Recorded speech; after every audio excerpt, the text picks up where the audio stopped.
Hello, and welcome to TransCreative Connections. My name's Madison Moffat, and my pronouns are she and her. And today I'm with Stacey Stokes, pronouns she and they. So my name's Stacey Stokes. I am a lived experience consultant writer.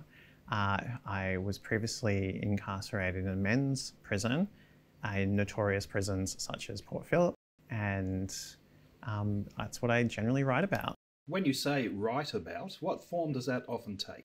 I write about generally my experiences most of the time, and I contribute to things like About Time, the prison newspaper, and I have a Substack as well. When would you say was your first memories of wanting to be, and indeed being, creative, apart from everyday childhood play? I always used to write quite a bit, and people used to say I was really good at it, but I didn't really believe them. I thought they were just being like nice. You know, when your mum says, "That's really good, sweetie," and you're like, mums have to say that. Yes. And so it wasn't until I got into custody when I saw a writing competition. And I thought, you know what, like, I'll give it a shot, you know, and I entered the writing competition and I won the writing competition. It was in Inside Out, and winning that writing competition won me a contract with Allen and Unwin Publishers to contribute to the anthology Nothing to Hide. And yeah, it kind of just went from there. It gave me the belief I needed in myself to actually try and pursue this as a career. But we often find that does have a background, you know, in childhood and adolescence. So what sort of things do you normally find yourself writing about? I generally write about the piece that I wrote that won was me writing about me growing up and not identifying as trans and suppressing who I really was, wearing a mask and trying to emulate all of the toxic male role models that I had around me. Yes. And that, like, being inauthentic led me to struggle to know what was right and wrong and what felt right and what felt wrong, because everything I did felt wrong because I wasn't a boy, I was a girl in my mind. Yes. So it was really hard for me to actually do what I thought felt right. And that led me to just have a terrible life, really, and ended up in custody. And that's what I wrote about for the competition that I won, how being inauthentic and wearing a mask can lead to your downfall. I wrote it as I guess, cautionary tale for younger people that might be questioning their sexual identity and their gender identity and all other sorts of identities, that when you suppress these things, eventually it'll come out in, like, you might project it onto other people, you might constantly be sad, it just poisons your life, and like it poisoned my life, and I wanted it to be a cautionary tale. I'd like to explore just a little deeper, you know, around the possible link between having struggles in being authentic generally, which I think a lot of people who have been through having to come out as trans in mature age would you know, relate to. And this notion that I most certainly resonates with me too, about not necessarily being able to find grounding. You know, the knowing oneself, knowing what's right and wrong, as you say. I'd also say not knowing just which way's up. Really, I guess, vibe anything as feeling right. Everything felt just wrong and alien, and it was really hard for me to navigate anything. Like, I didn't like any men's clothes, I didn't like any men's sport, I didn't like being rough, and then anything that I did that was feminine, it felt right. But also back in like the 80s and 90s, and the background I came from as being Irish Catholic family, it was frowned upon. So anything I liked, I was told was bad. Then everything that I didn't like, I was told was good, and it was so hard to navigate. But then now that I'm older, I feel a bit ripped off because everything is so much easier now, just being an authentic version of me. And I feel like everyone lied to me, you know, society and my family and all that sort of stuff sort of lied to me by getting me to be who they wanted to be rather than me being who I was. Yeah. And I feel like I could have been that person when I was a teenager if I had just been braver, I suppose. That, you know, kind of courage is very difficult to acquire. I think if your surroundings, if I just reflect on my own experience rather than speaking for you, if your surroundings tell you in every which way that that would be dangerous. For me, when I went into custody, I found the bravery, I guess, because I didn't really, in my mind, I didn't need a lot of bravery because I had lost everything anyway. So I was so scared I would lose my friends and family by being trans that I didn't do it. But then when I actually lost everything, well, there was nothing to lose now anyway. So I just went ahead and did it. And everything became so much easier. But in custody, unfortunately, it's a very binary space. Yes. So the surroundings tell you you must conform to the binary. And being in a men's prison, because I was given the choice of either a men's prison or a women's prison. The women's prison, I would be in 23-hour lockdown. The men's prison, I wouldn't be. So I didn't want to be locked in a walk-in wardrobe-sized cell all day long. No. So I went to the men's system, and it wasn't as if you actually had a choice there, really. Yeah, I know. It's like you can be in the men's jail, or you can be in a situation consummate to torture, I would say. Yeah. So I was in the men's system, and that I always likened it to gay conversion therapy. They really, the whole system was set up for men. So them being a girl in a system that's set up for men was just very hard to navigate. So, yes. Yeah, and I felt like I was finally happy inside, but externally I was under siege from all these external forces. And it made it very hard for me to continue the path, but I mean, I did. Yeah. But it made it hard for me to continue the path. Some days I thought, you know, everyone wants me to just be a cisgendered white boy, and it would be so much easier to just do that. But I'm just so happy inside myself that I won't go back to the way I was before, where I was sad and angry, toxic to myself and others. I was going to say a number, let's just say many trans people who come out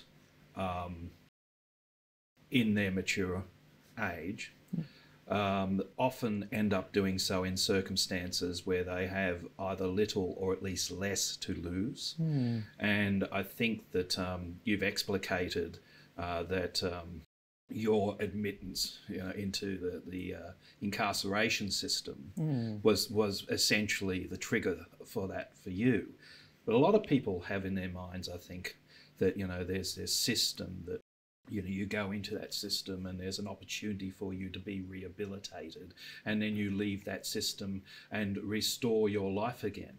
But I'd like you just to explicate a bit how being incarcerated is in itself a situation of having nothing to lose. So when you're in custody, a lot of people who aren't familiar with the system think that being in prison is the punishment, but going to prison is the punishment, because you lose your friends, your family, your job, everything that you have is gone. That's the punishment. So you then might have 10 years where you now have to rebuild everything that you've lost. So being in custody, for me, it was a chance to rebuild with nothing to lose because they'd taken everything away from me. Yes. So being in custody, generally you sit around doing nothing as well. And you get assessed for offending behaviour in Victoria, and they decide whether or not you need to be rehabilitated. I was assessed as not needing any rehabilitation programs. Right. So basically the idea was that I was going to sit around for 10 years and just hang out. For me, in my opinion, transitioning was my rehabilitation because that's what led me into custody. So it seemed like I had nothing to lose, and I got to think about, why is my life so terrible? So it just seemed to me that it was a logical path for me to take.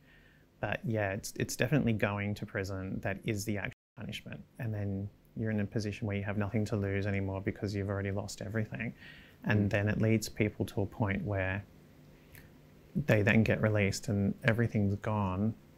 They don't have any friends or family or job or anything left. And that's, I think, where a lot of the revolving door comes from.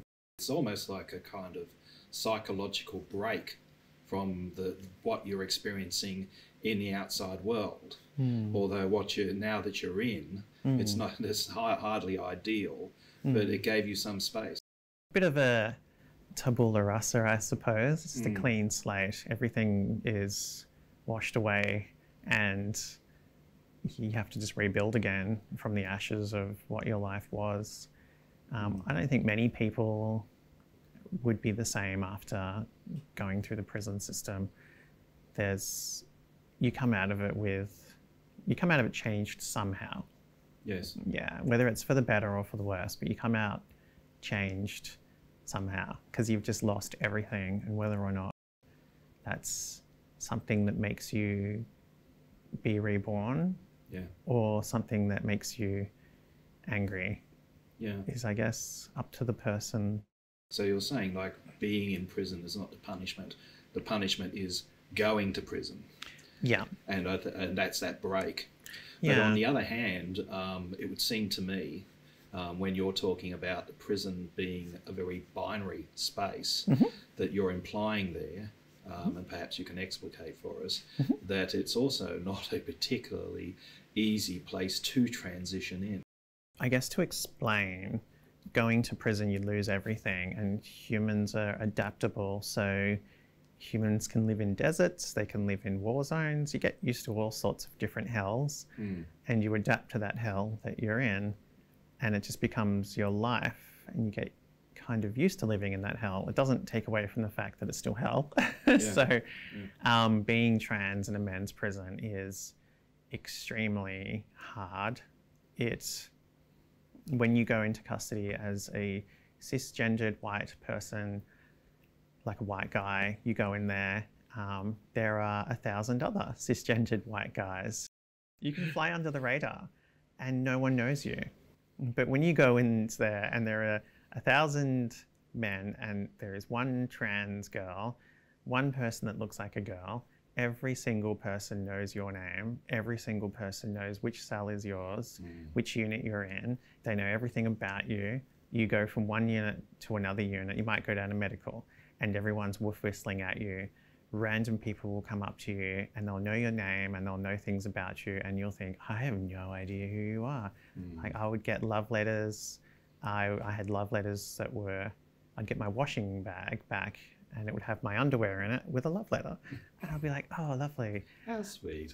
Yeah. I'd be like, are these actually clean?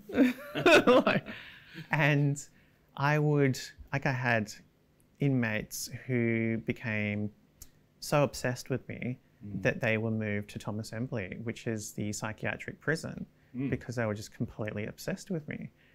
And that's the reality of being trans in the binary system.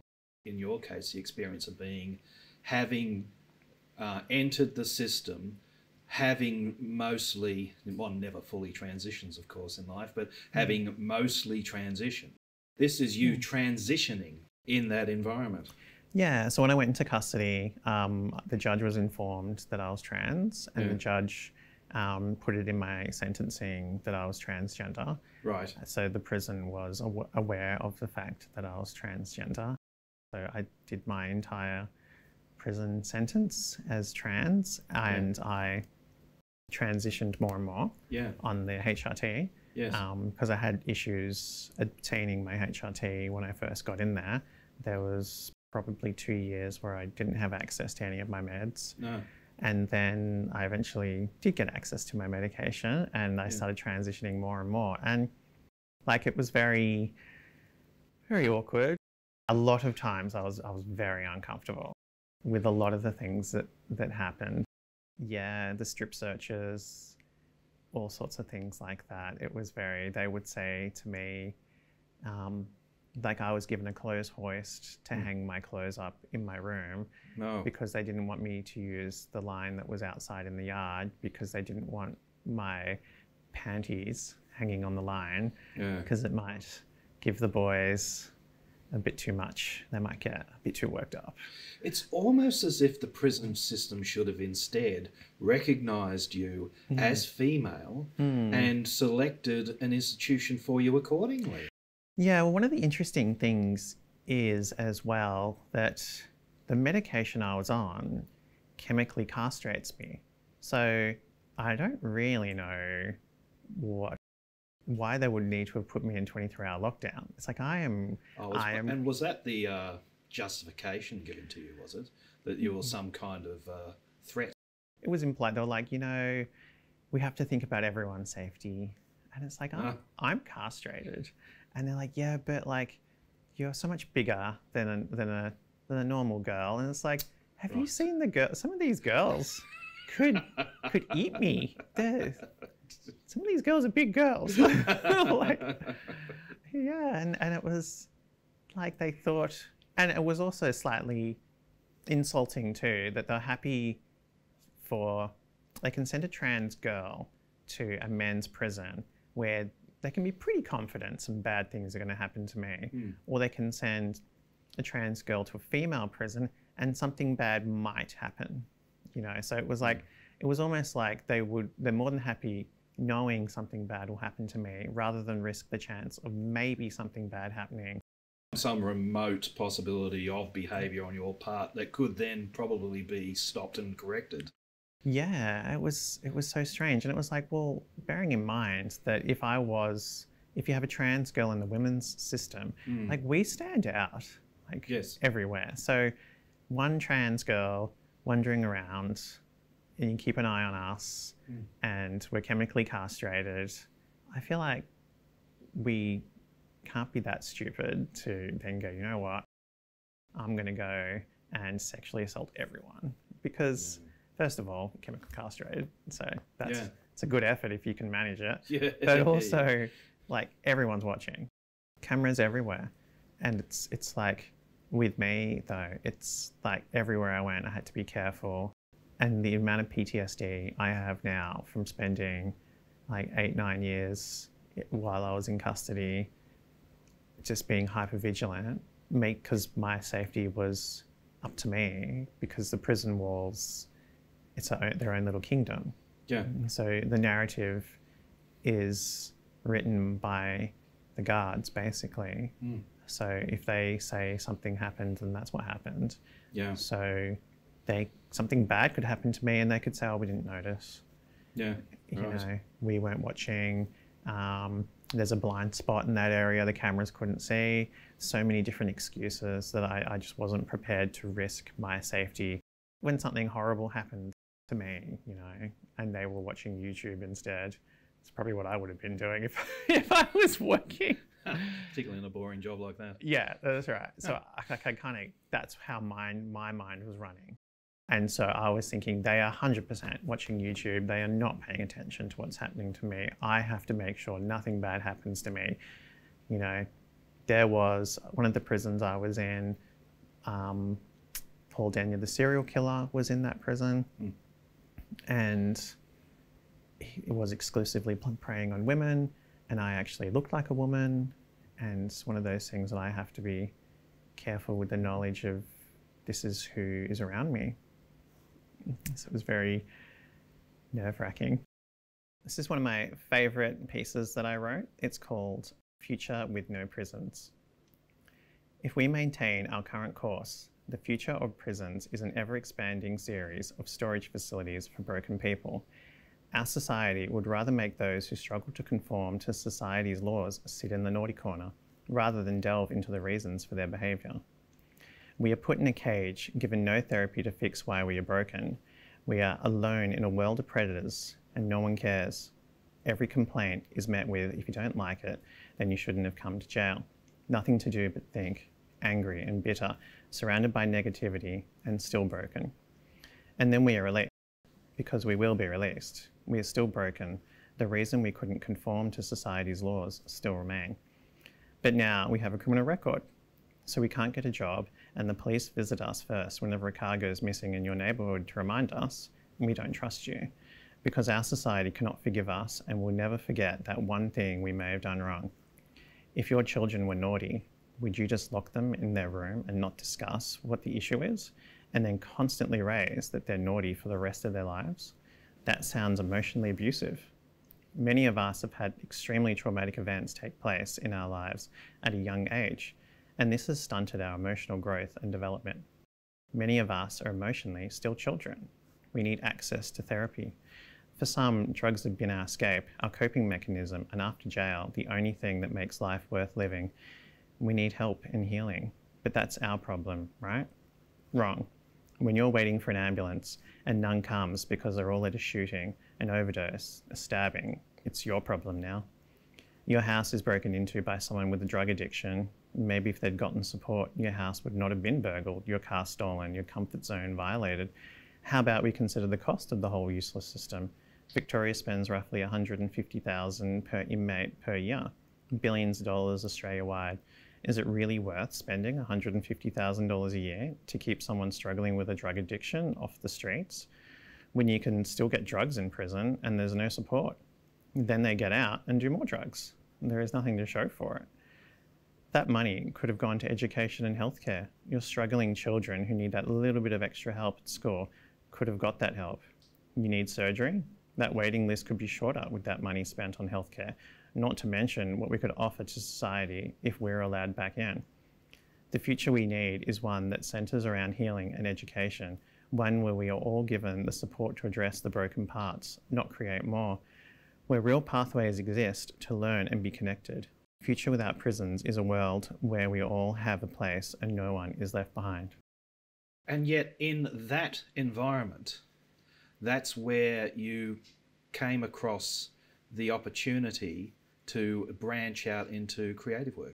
Yeah, I did. So it became such an outlet for me writing. I got to tell my story about the cautionary tale of how I ended up in custody by not being authentic. That's being received well and then being published in Nothing to Hide, which was an international release. It gave me such confidence that I thought, wow, like, this is something I can do. And it also became really cathartic that I could tell that tale, and it gave me something to do. Like sitting around, the prospect was, it was over a 10-year sentence. So I thought I'm gonna be here for a decade. I got to do something constructive. So writing became something constructive that I could do. And then I was published in Archer magazine in the incarcerated edition. And I ended up just writing so much more stuff in preparation for when I was to be released. And then being released, I started my Substack and I was writing for, I contributed to About Time, the prison newspaper. Yeah. And I got a undergraduate certificate in creative writing as well. And I just feel so proud of myself. Yeah. And I did all these things too. Like the system didn't help me or support me in any way. They didn't hinder me. It doesn't seem to me like a story where, hey, the system works after all. Yeah, they didn't hinder me at least, which I appreciate, but they didn't support me. Like this wasn't an initiative that was put in place by the system. It was something that I did off my own back. Yes. And I had other places who were very supportive in it, like Beyond Bricks and Bars were very supportive of my writing and encouraged me as well. They're an outreach service for trans and gender diverse people who are incarcerated, informally incarcerated.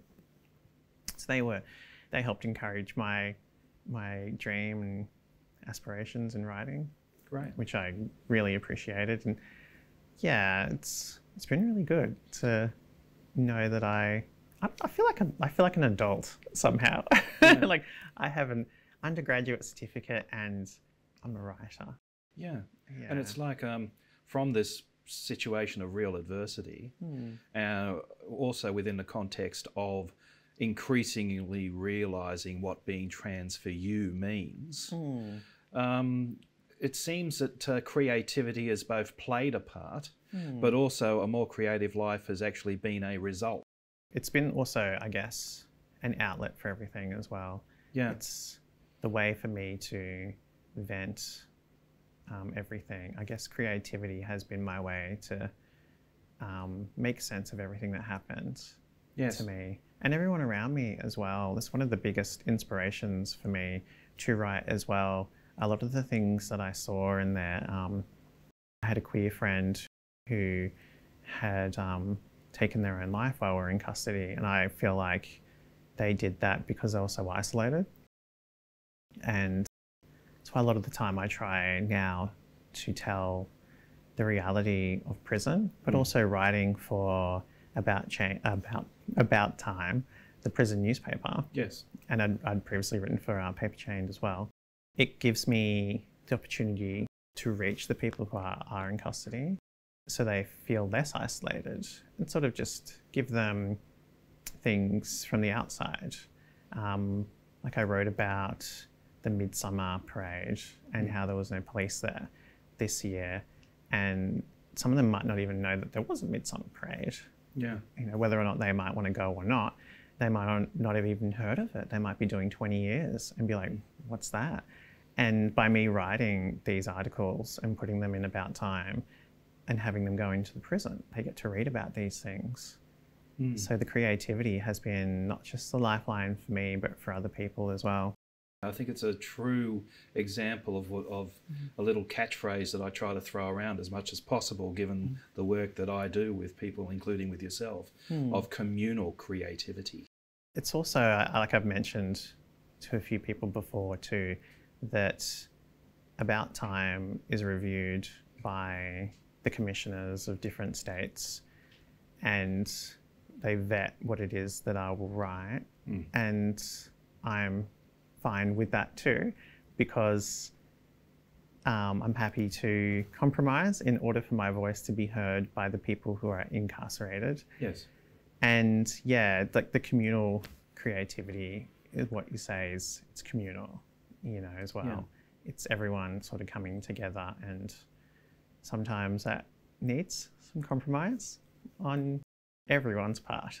Yes, well, particularly considering the system that consists of, but is essentially the background to all of this. Given the nature of the incarceration system, the only way that you can communally create is in the same way that you can get anything done in your life under those circumstances, and that's through compromise. And you need the okay of the people who are, as I said, writing the narrative to begin with. So they control everything. They are the gods in that area, and you have to pray to the gods in order for things to happen. Right. So rather than bang my head against a brick wall, I think it's, I'm happy for them to take out some of my more extreme viewpoints. For the sake of a communal output. That's right. And then I also have my Substack too. Yes, so, that's the private bit. Yeah, I can not water down my opinions on my Substack because I'm in charge of my Substack. So I can write what I really think on there, and then the people in custody can get a more moderate version of it. Because like I said, my writing is also partly cathartic, and after everything that happened, I can get quite upset with the existing systems that are in place. So I can say some things that can be a bit angry. Thank you very much for sharing this experience with us, Stacey. I think that it's quite unique, and on the other hand, I find it quite inspiring that under such adverse circumstances, you're able to firstly assert yourself as a creative person, and then from there use your subsequent connections to spread creativity elsewhere. Yeah, like the creativity fairy. Thank you for having me. Most welcome. This has been Trans Creator Connections. My name is Madison Moffat. I've been with Stacey Stokes. Thank you for your time.